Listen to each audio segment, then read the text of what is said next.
Que l'Éternel soit béni, qu'il soit exalté, qu'il soit loué. Dis-lui merci car il est bon pour toi. Dis-lui merci car c'est ton Dieu unique. C'est un Dieu vivant car il a donné sa vie pour toi. Dis-lui merci car il est tout pour nous. Il est notre bouclier. Il est notre commandant en chef des armées célestes. Merci Seigneur car tu es tout, tu es tout. Tu es mon bouclier, tu es mon papa adoré. Je t'adore ce matin, je t'exalte. Je dis merci pour l'œuvre de la croix, pour ta protection divine dans ma vie, pour ta protection divine dans ma vie, pour le souffle de vie. Sois élevé le roi des rois, sois exalté le prince des princes. Tu es mon tout, tu es mon médecin par excellence. Tu me guéris de tous mes maux. Tu es mon avocat. C'est toi qui me donnes justice dans l'injustice. Seigneur Dieu, tu es mon juste juge, tu es mon avocat, c'est toi qui me défends, tu es mon défenseur, tu es fort dans les combats, je viens te louer, je viens t'exalter, sois exalté, sois élevé ce matin, je t'adore papa, je te loue Yahweh, je te donne toute la gloire, alléluia, bien-aimé dans le Seigneur. Aïe, aïe, aïe, je devais faire passer un témoignage. Je n'ai pas le téléphone, malheureusement, je devais faire passer un témoignage. J'ai transféré dans le téléphone de ma fille. Ah, c'est pas vrai, je devais pas faire passer un témoignage. Je pense que, vous savez quoi? Je vais essayer de faire une petite vidéo plus tard et je fais écouter les témoignages et je fais copier-coller. Enfin, j'espère que ça peut se faire. Je voulais vous faire écouter et vous-même les témoignages. C'est pas évident parce que je fais tout avec mon téléphone, voilà. Je viens de me souvenir du vocal là. Donc voilà, donc j'aurais dû peut-être faire la vidéo hier soir tardivement. Bon, tant pis, on verra ça tout à l'heure. Voilà, un puissant témoignage, voilà. Que l'Éternel soit béni. On a plein de témoignages, au moins trois témoignages là. Non, deux. Deux que je suis censé passer ou trois. Ouais, trois vocales, normalement. Mais là, j'ai reçu un vocal pour le moment. Et l'autre, c'est la personne qui doit faire son témoignage. Elle a aussi plusieurs témoignages. Ah, donc c'est dommage. Oh là là là. Bon, je vais voir ça après. Si je peux coller dans la vidéo, c'est bien. Sinon, dans les cas contraires, on verra ça. Nous voulons demander à Dieu, comme c'est le week-end des Pâques, nous voulons demander à Dieu de nous changer, de nous métamorphoser. Et voilà, donc le cerveau doit être pensé comme Dieu. Donc intérieurement, nous devons ressembler à Dieu. Nous devons demander à Dieu un renouvellement d'esprit afin de penser comme lui. Nous devons demander à Dieu un renouvellement d'esprit afin d'aimer comme lui pour que les péchés ne puissent pas nous dominer, pour que les péchés ne puissent pas nous dominer. Et Dieu nous a fait grâce afin que nous obtenions le salut entre guillemets, mais le salut on peut le perdre n'importe quand. Et si tu es dans les péchés, tu meurs dans les péchés, bêtement, tu te retrouves en enfer, ton âme ne sera pas sauvée malheureusement, même si tu as connu Jésus-Christ. Donc c'est pour cela, bien aimé, c'est très important de demander à Dieu, vraiment, vraiment de demander à Dieu. Ah oui, je devais faire les témoignages, quand même, ouais, un témoignage d'une sœur, excusez-moi, une sœur qui ne voulait pas faire ces témoignages-là. Donc le vocal, peut-être on fera demain. Voilà, demain, oui, on peut faire demain. Donc voilà, là, vous savez, il y a une sœur qui a prié à plusieurs reprises. On a fait deux séries de prières pour les dons prophétiques. On a fait deux vidéos. La sœur, elle a pris ça à cœur, elle a prié plusieurs fois et elle a eu un écran prophétique. Elle a même prophétisé sur moi. Des choses que j'avais dites le matin, elle a confirmé cela plus tard. Je n'avais pas parlé. Écran prophétique. J'ai dit, elle a eu ses dons prophétiques. Je rends toute la gloire à Dieu. Elle a eu ses dons prophétiques. Elle a eu ses dons prophétiques. Elle a prié ces prières-là. Oui, ça c'est un puissant témoignage. Même si on ne passe pas les vocales pour le moment là. Ça c'est un puissant témoignage. Les vocales, je pense que je vais le faire ce soir. Je vais le faire pour dimanche, voilà. Je vais vous faire écouter pour dimanche. C'est pas un problème. Alors là, déjà, c'est un puissant témoignage. Quand tu as les dons prophétiques, tu représentes ton Dieu. C'est pour aussi pousser les âmes voilà, c'est pour pousser les âmes. Voilà, les âmes sont touchées. Voilà, les âmes sont touchées. Les gens qui ne croient pas en Jésus, si tu entends prophétiser sur eux, même, c'est comme si tu pries et que la personne a la guérison, c'est la même chose. Quand tu as des dons prophétiques, c'est pareil. Ça pousse les gens à venir, à connaître ces dieux, à connaître ces bons dieux. Alléluia. Donc, nous allons continuer. Nous rendons toute la gloire à Jésus-Christ. À lui seul soit la gloire, l'honneur. Et vraiment, j'étais très contente quand elle m'a dit ça. Vraiment, j'étais sur les anges. Comment on dit? Je ne sais même pas si on dit ça. Bon, vous avez compris, j'étais en haut. J'étais très contente, j'étais heureuse. Donc voilà, je disais, non, la personne ne voulait pas, elle va témoigner les autres témoignages en vidéo, mais elle ne voulait pas qu'on sache ça. Voilà, donc renouvellement d'esprit, nous devons aimer comme Dieu et prier comme, enfin, d'avoir pitié comme lui, aimer la prière comme lui, avoir les caractères de Jésus. Et voilà, donc c'est très important, voilà. Et on devait être à la quête de la recherche des âmes perdues, voilà. Nous devons penser comme Dieu et marcher naturellement aussi dans les voies de Dieu, c'est-à-dire rester dans la droiture. Et réussir sa vie, c'est vivre les pensées de Dieu aussi. Donc, nous concernant en totale harmonie avec lui. Tu dois être en harmonie avec ton Dieu. Et donc, le but de cette prière-là, de ces prédications bien aimées, alléluia, c'est doublé. Donc, un renouvellement de notre intelligence par la prière, et aussi la médiation et la déclaration de la parole de Dieu. Voilà, donc à la manifestation des fruits de l'intelligence est renouvelée. Voilà, donc une vie de piété c'est très important, des victoires, libérées de toute oppression charnelle et démoniaque aussi. Voilà, et une vie qui honore Dieu. Si tu n'as pas une vie qui honore Dieu, tu ne peux pas te prétendre chrétien, c'est pas possible. Tu dois avoir une vie qui honore ton Dieu. Jésus, en répondant, on lit la parole de Dieu dans le nom de Jésus-Christ avec respect. Jésus, en répondant à l'interrogation de ses disciples concernant les figuiers qui s'est desséché suite à cette parole, nous a donné un éclairage bien-aimé sur le fonctionnement du monde spirituel. Voilà, donc de sa réponse, nous comprenons deux choses. D'abord, si nous prions, bien-aimés, si on lit ces versets-là, si nous prions avec foi, nous aurons une réponse favorable. Ensuite, nous pouvons aussi nous adresser à des choses et elles feront ce que nous dirons. Marc 11, verset 22-23.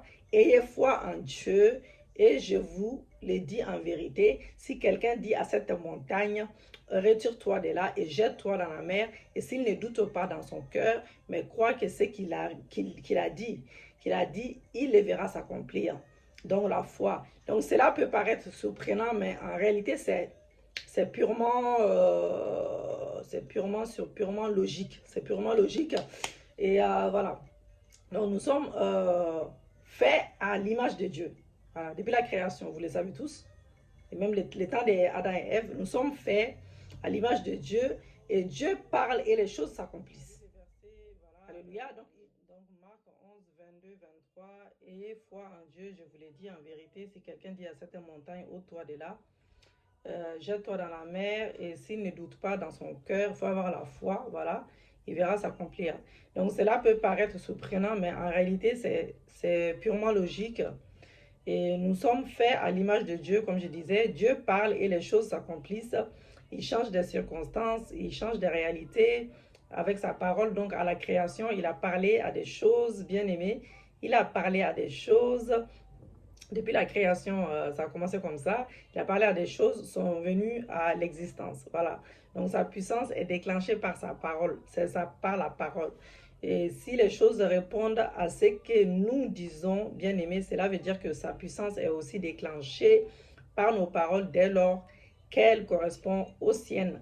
Et c'est là où les bas blessent souvent, et ce ne sont pas ces paroles ce ne sont pas ces paroles que nous disons, bien aimés.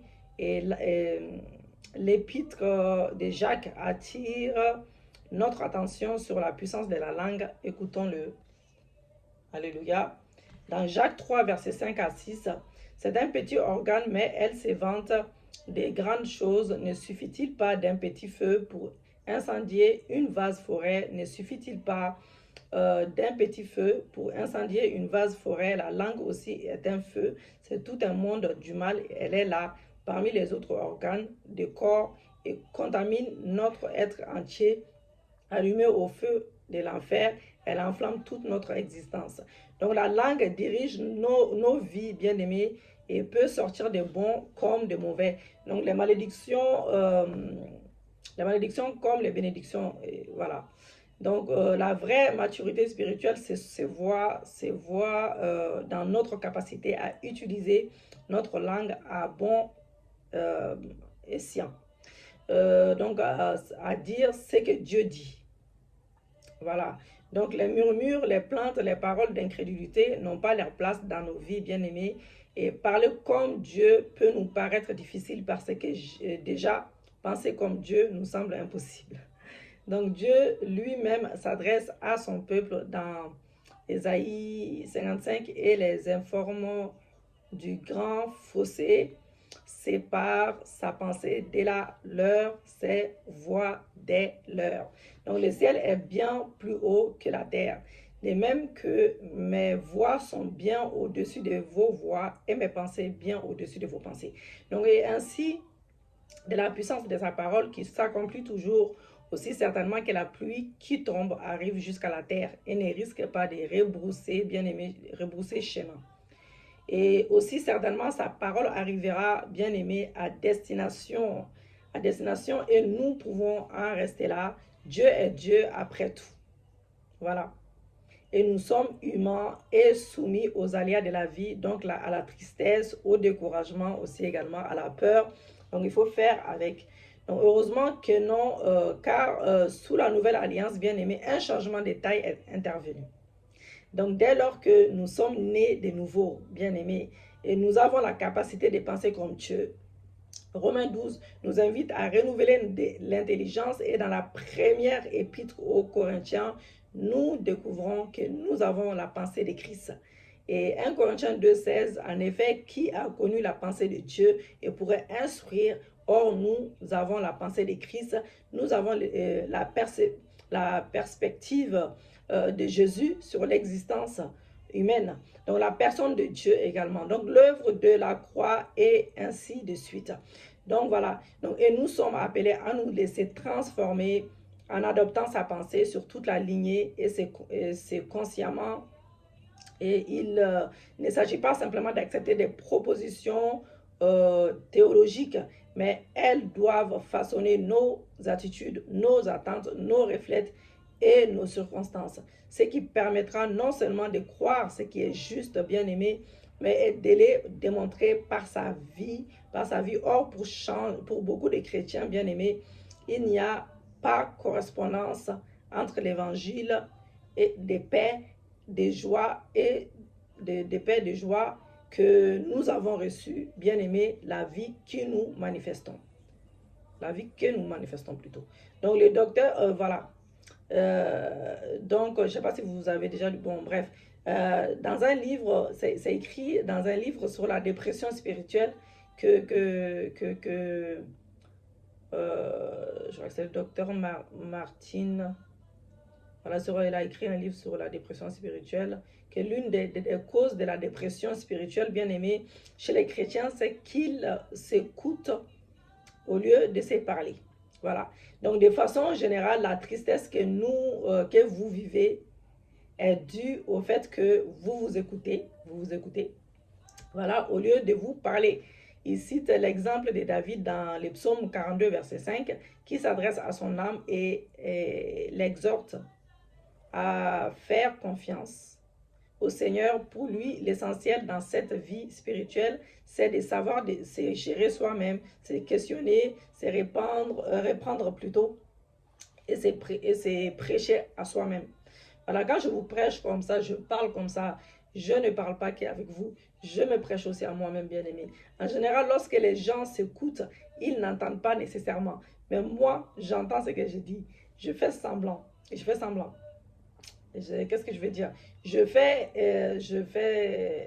suis sincère, voilà. Je fais dans la sincérité quand je vous parle et j'écoute. Je suis concentrée aussi parce que je prêche à moi-même pour que moi aussi, je m'applique à tout ce que je dis.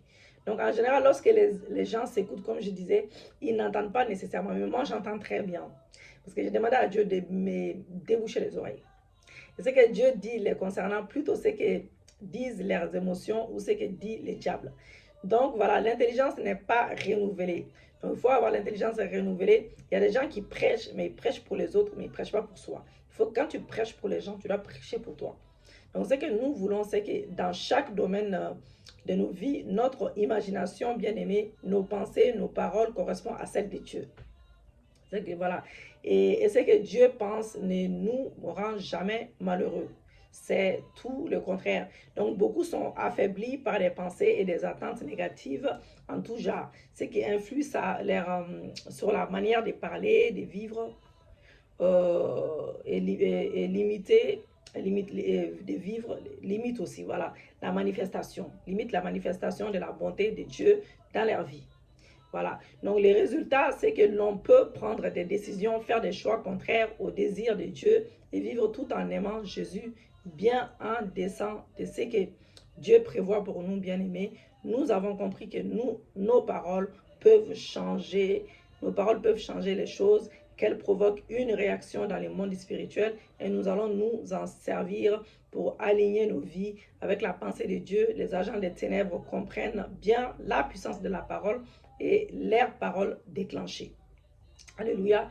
Donc, une réaction des démons et des forces des ténèbres. Donc, c'est ainsi qu'une malédiction peut être lancée et toucher sa cible. Donc, les chrétiens doivent apprendre à déclarer la parole de Dieu sur eux-mêmes et sur la situation. Ce faisant, ils déclencher la puissance de Dieu pour accomplir ce qu'il déclare à la montagne se déplacera. Donc, nous allons, voilà, je vais vous souligner des domaines de notre... Alléluia, merci Seigneur, merci. Nous allons méditer. Alléluia, merci Jésus, merci Papa. Les passages que nous avons médités pour explorer la pensée de Dieu nous concernant bien-aimés nous est bénéfique. Voilà. Ensuite, nous pouvons prier sur ces points de prière, les déclarer sur nos vies bien-aimées, nous parler à nous-mêmes.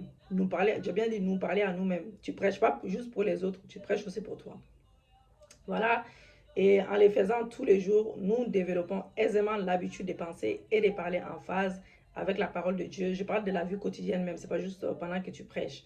Donc voilà, donc la parole de Dieu plutôt qu'avec les circonstances présentes plutôt. Et lorsque la parole de Dieu invite les faibles à dire qu'il est fort, elle montre que les faibles qui se dit fort sera fortifié. Donc voilà, alléluia, merci Jésus, merci Seigneur pour ton enseignement qui nous a renouvelé l'esprit. 1 Pierre 2, verset 9. Vous, au contraire, vous êtes un peuple choisi des prêtres royaux, une nation sainte, une peuple racheté, afin de proclamer les louanges de celui qui vous a appelé des ténèbres à sa merveilleuse lumière plutôt. 2 Corinthiens 5, verset 15. Et s'il est mort pour tous, c'était afin que ceux qui vivent ne vivent plus pour eux-mêmes, mais pour celui qui est mort et ressuscite pour eux. Donc, bien aimé, je vais vous donner d'autres versets que nous n'allons pas lire, parce qu'on a été déjà coupé une fois. Tite 2, verset 14, 11. Proverbe 23, verset 26. 1 Corinthiens 6, verset 19 à 20. Et Philippiens 3, verset 7 à 8. Mais ces qualités qui étaient pour moi les gains, je les ai regardés comme une perte à cause de Christ et je considère même tout comme une perte à cause des biens suprêmes qu'est la connaissance de Jésus-Christ au Seigneur. Donc, une fois alléluia, merci Seigneur, merci Jésus.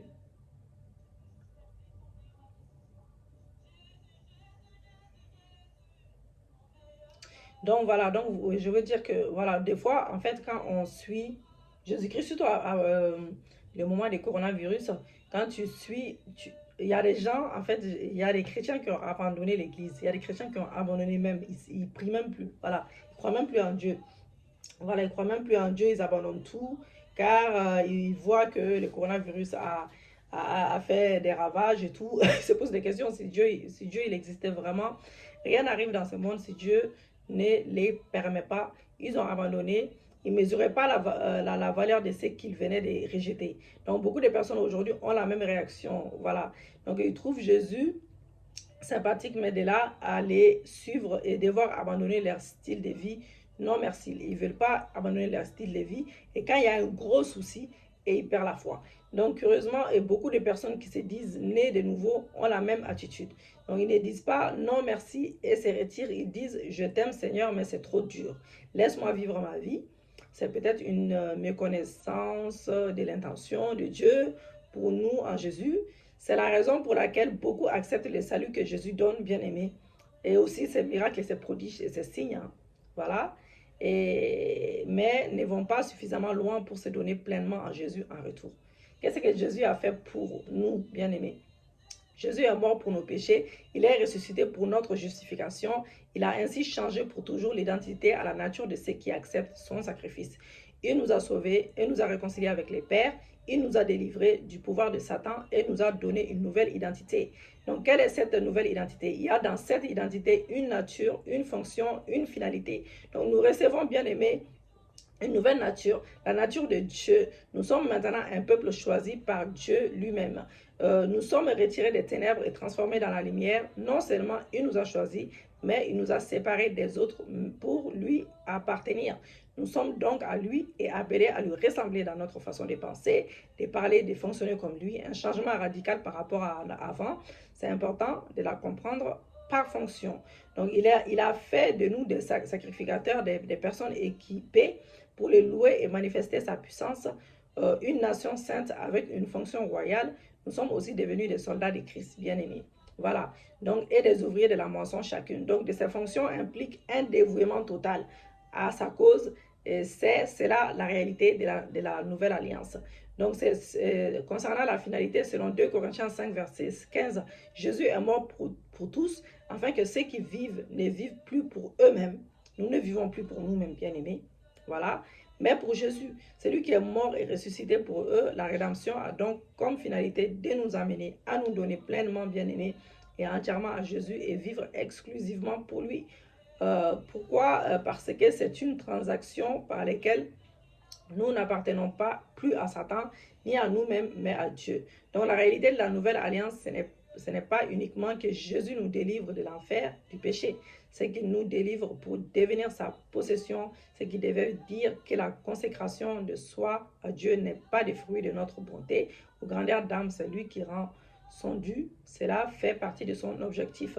Quel est cet objectif divin? Nous avons vu qu'il avait comme but de faire en sorte que ceux qui vivent ne vivent plus pour eux-mêmes, mais pour Jésus. Nous découvrons aussi qu'il voulait se mettre à part un peuple purifié qui proclamait sa louange. Voilà. Donc, un peuple qui lui appartient complètement, il serait zélé pour ses œuvres et qui prendra plaisir en lui. Lorsque nous décidons d'accepter pleinement objectif en toute connaissance de cause, nous pouvons parler de consécration. En réalité, les plans de Dieu est une chose, notre accord avec ses plans en est une autre. Quelques individus avaient compris cela et ont vécu plutôt de manière exemplaire. 2 exemples.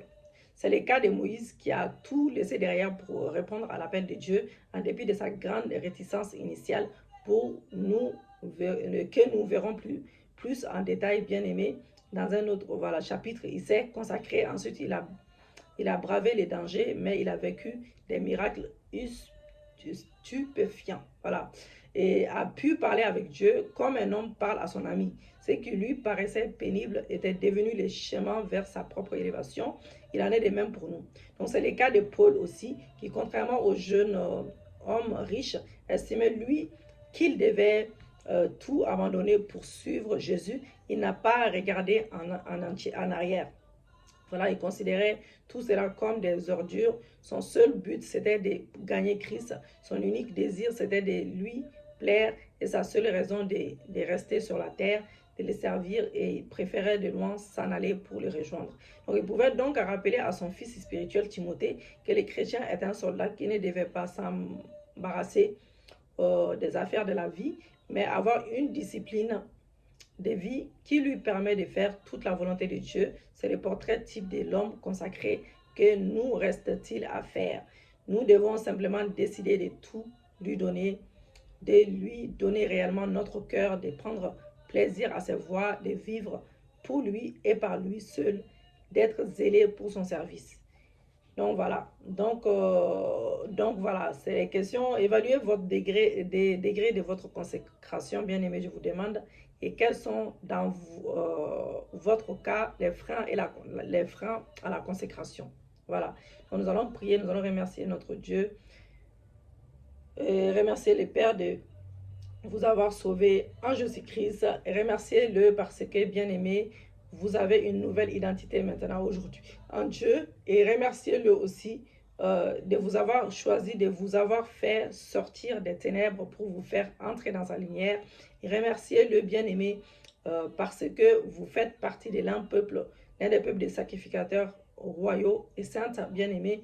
Prenez quelques instants pour proclamer sa louange, sa louange, sa louange, alléluia, que nous sommes en train d'écouter en ce moment. On n'a pas trop le temps pour tout faire, mais dites-lui combien il est grand, puissant, merveilleux et extraordinaire. Dites-lui tout l'amour, bien-aimé, que vous avez pour lui. Renoncez aux désirs charnels aujourd'hui, bien-aimé, et aux voies du monde.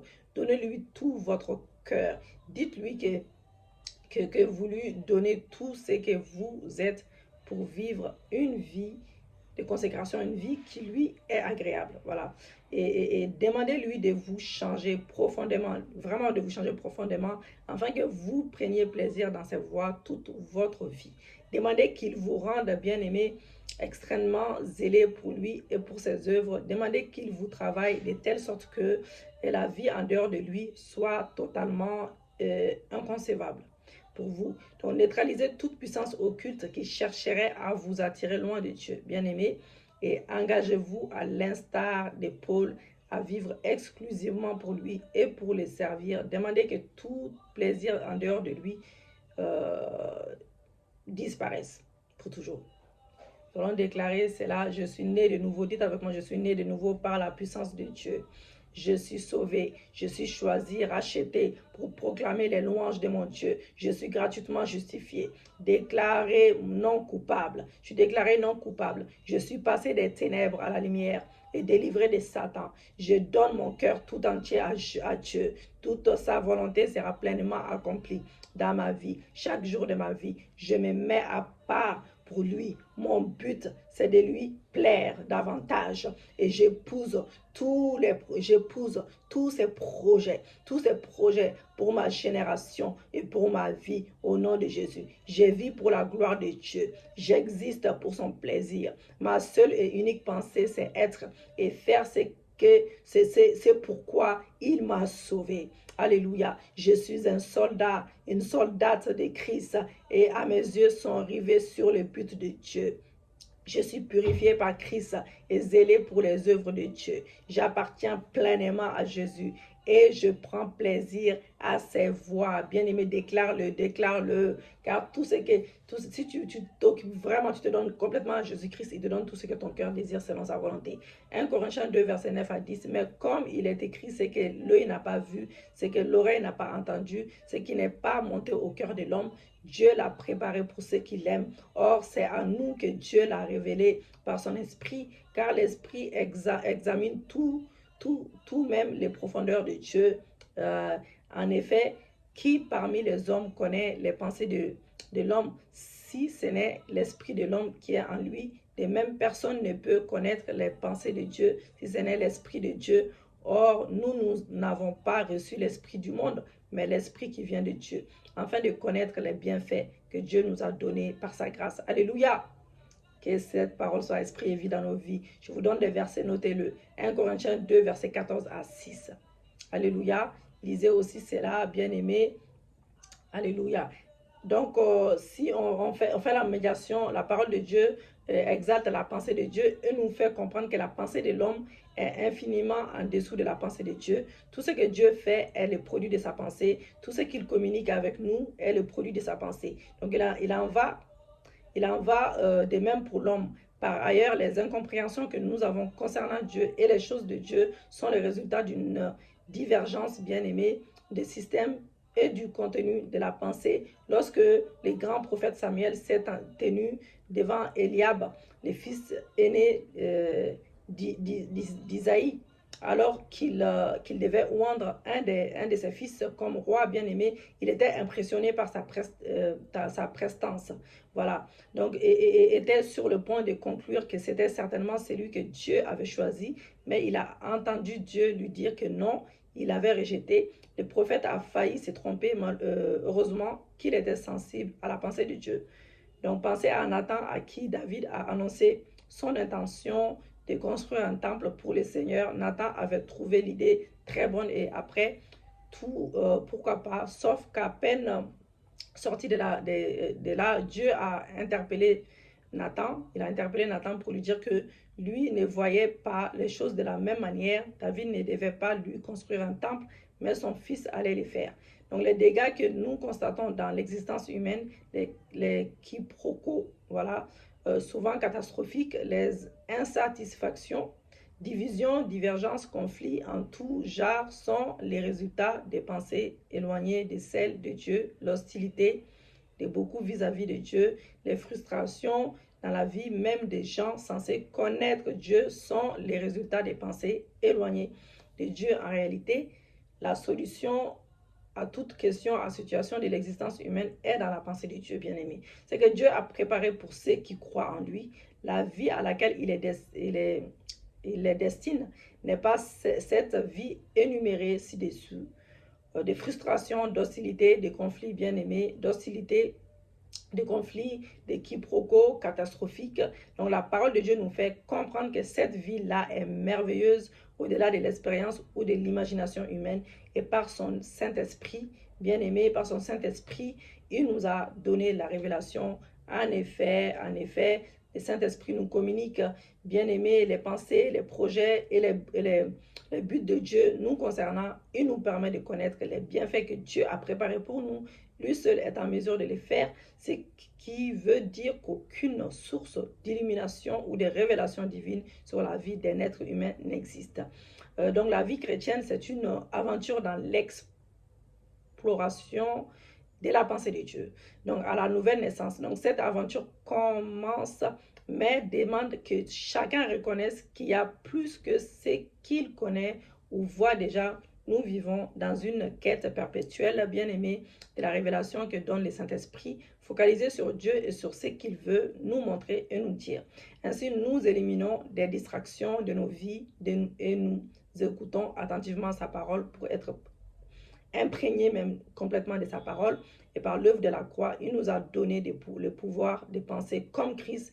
Le Dieu de l'univers veut façonner notre perspective afin qu'elle soit en harmonie avec la sienne. L'apôtre Paul était de ceux qui avaient progressé plus que d'autres dans la manifestation de la pensée de Dieu et sa compréhension de l'évangile. Bien-aimé, son attachement à Christ, son dévouement pour Dieu étaient tous des manifestations de l'absorption de la pensée de Dieu, de Christ. Voilà. Donc, en effet, c'est la sagesse supérieure qui est en Dieu qui doit régir nos pensées. Bien aimé, c'est très important. Et toutes nos frustrations sont les résultats de l'inadéquation de nos pensées avec les siennes. Donc, celui qui n'est pas spirituel considère les choses de Dieu comme une folie. Une distance infinie sépare ses pensées de celles de Dieu. Toutefois, celui qui écoute le Saint-Esprit et peut comprendre les choses de Dieu et partage la pensée de Dieu. Nous avons la pensée de Christ. Alléluia. Donc, vous devez vous poser la question, quels sont les domaines où vous constatez que vous manifestez la pensée de Christ? Quels sont les domaines, bien-aimés, où vous êtes conscient que votre fonctionnement est encore très éloigné de celui de Dieu? Alléluia. Merci Jésus. Merci Papa. Merci Jésus. Tu remercies ton Dieu de ce qu'il a remercie ton Dieu de ce qu'il vous donne la possibilité d'adopter sa pensée et renoncer à toute forme, tout système de pensée qui est éloigné à Dieu bien-aimé. Remercie Dieu pour les choses merveilleuses, pour les choses extraordinaires qu'il a préparées pour toi. Demande que le Saint-Esprit te montre de façon générale et à chaque instant, comme pour Samuel, là où votre pensée diverge, de celle de Dieu, et demande la révélation en continu de la parole de Dieu qui doit façonner perspective. Demandez un véritable engouement pour la parole de Dieu, afin de la dévorer sans jamais vous enlacer. Demandez la révélation par le Saint-Esprit des pensées, des voix de Dieu bien-aimé, au-delà de ce que vous connaissez déjà. Consacrez-vous à la recherche, totalement à la recherche en continuant la révélation par l'Esprit de Dieu. Soumettez votre vie à la direction du Saint-Esprit de Dieu. Nous allons faire des déclarations. Je n'ai pas reçu l'esprit du monde, mais l'esprit qui vient de Dieu. Je le déclare dans le nom de Jésus. Je me soumets à l'Esprit de Dieu. J'accepte la révélation qu'il me donne des pensées de Dieu. Désormais, je m'attache à la sagesse de Dieu. Je suis capable de la comprendre. Je déclare que j'ai la pensée de Christ. Je vais dire ce que Dieu dit. Je vais dire ce que Dieu dit, car je suis ce que Dieu dit que je suis. Dans la Bible, je vais dire ce que Dieu dit et je vais lui plaire et triompher en toutes circonstances. Je suis façonné par la parole de Dieu. J'honore la parole de Dieu et elle est le sujet de ma méditation en continu dans le nom de Jésus-Christ. Je renonce à tout ce qui est en moi, qui s'oppose à la pensée de Dieu, sur toute manière de fonctionner, de voir tout endoctrinement émotionnel qui s'oppose à la pensée de Dieu, tout ce qui ne correspond pas à la pensée de Dieu, dans ma manière de concevoir ma propre existence, change au nom de Jésus-Christ. Je vais penser comme Dieu, je vais penser comme Dieu, je vais penser comme Dieu pense, je vais parler comme Dieu parle, je vais agir comme Dieu agit, parce que j'ai la pensée de Christ, parce que j'obéis à la voix de Dieu et que je suis la voix de Dieu. Je suis les voix de Dieu. Désormais, je vais vivre une vie de sérénité parce que je sais que mon Dieu a des pensées supérieures aux miennes, des voix meilleures que les miennes, au nom de Jésus-Christ. Quelle que soit la situation ou l'apparence des choses, je ne peux que gagner alors que je continue d'écouter les pensées de Dieu, parce que Dieu n'est jamais effrayé. Dieu n'est jamais effrayé et c'est pas un homme pour mentir. Dieu n'est jamais effrayé. Accomplit sa parole. Il est mon alpha, il est mon oméga. Il est jamais effrayé. Je ne serai plus dans la confusion. Je le déclare, je le confesse et je le prophétise. Je ne serai plus dans la confusion. Peu importe c'est à quoi je suis confronté. Je ne serai plus dans la confusion. Rien n'arrive, car rien n'arrive si Dieu ne l'a pas permis. Désormais, je réagis comme Dieu en toutes circonstances. Aucune situation n'aura raison de moi, parce que je vais réagir comme Dieu et triompher comme Dieu. Je vais réagir comme Dieu et triompher comme Dieu. Je vais réagir comme Dieu et triompher comme Dieu. Au nom de Jésus-Christ, au nom de Jésus-Christ, je vais réagir comme Dieu et je vais triompher comme Dieu. Je vais réagir comme Dieu. Je vais triompher comme Dieu. Je suis changé maintenant. Je suis métamorphosé maintenant. Moi, j'ai le cœur de Dieu maintenant. J'ai l'esprit renouvelé maintenant. J'ai l'esprit renouvelé maintenant. J'ai l'esprit régénéré maintenant. Je suis une nouvelle créature. Je suis une nouvelle personne. Dans le nom de Jésus-Christ, nous avons prié. Amen, amen. Gloire au Seigneur. Gloire à Dieu. Bien-aimé, les versets que je vous ai donnés, je n'ai pas pris les risques de tout lire. Par rapport au nombre de stockages là dans mon téléphone. J'achète, je paye, mais vraiment je fais de mon mieux. Mais c'est pas évident avec le wifi, avec tout ça, il y a toujours, voilà, c'est des vidéos qu'on télécharge, donc c'est pas évident du tout. Donc l'Éternel soit béni, abonnez-vous massivement, n'hésitez pas à vous abonner massivement, que Dieu soit glorifié, que Dieu soit loué, et partagez la vidéo pour la gloire de Dieu. Et les témoignages en vocal, je le ferai dimanche. Je vais essayer de couper cette vidéo là, c'est bon. On a déjà témoigné un témoignage. Je vais essayer d'avoir au moins 3 vocales. Et je vais le faire ça dimanche. Et dimanche, voilà qui est demain. Et que Dieu vous fasse grâce. Et bonne fête de Pâques. Et bon samedi et shalom.